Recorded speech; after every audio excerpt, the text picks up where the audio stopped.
आणि भाजीची सोय झालेली आहे. हा बघा केवढा मोठा. मंडळी नमस्कार. तर एवढा मोठा पाऊस आणि एवढा मोठा जेव्हा पूर आलेला आहे सगुणा बागेमध्ये, तर बारकू शेटनी लगेच इकडे तुम्हाला दिसतंय बघा, हे आपला तलाव जो आहे ते पलीकडे आपली कमळाची शेती आहे आणि इथे बारकू शेटनी जाळं लावलं. बारकू शेट कोणतं जाळं आहे? भुसा आहे काय? हा भुसा या. हे बघा, याला भुसा असं म्हणतात. बारकू शेट दाखवा. हे बघा, भरपूर भरपूर हालतंय. हे जे सगळे मासे आहेत ते सगळे ह्याला चढणीचे मासे असं म्हणतात किंवा वळघण असं म्हणतात. हे बघा, हा खौल आहे इकडे.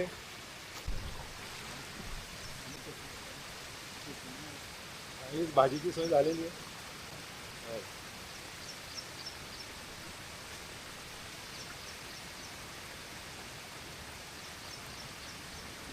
अरे वा, मले पण आहेत. हे बघा, खौल आणि मळे आहेत.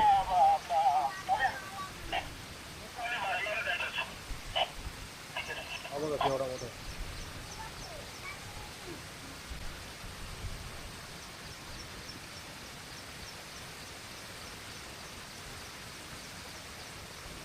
काय बारकू शेट सोय झाली आपली? हो, दुपारची जेवणाची सोय झाली. अरे वा, व्हेरी गुड. हे जे जाळं आहे ह्याला भुसा असं म्हणतात किंवा गिलनेट.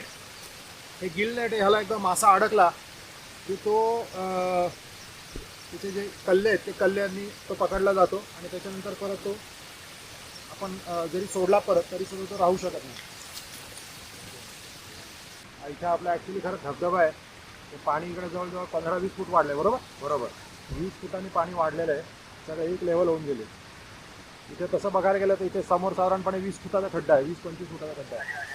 हे बघा, ते मासे उड्या मारते. तर आपण जसं चालवत तिथे जवळ चालायला लागलो तर त्यांना पटकन तशी चाहूल लागते आणि ते पळून जातात.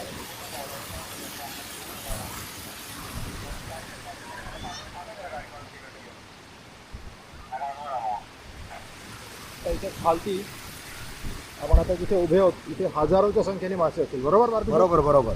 हजारोच्या संख्येने मासे जे आहेत ते आता नदीच्या पाण्यामधनं वरच्या तलावाच्या गार पाण्यामध्ये थोडंसं गरम पाण्यामध्ये हे करायला चालले, अंडी टाकायला चाललेली.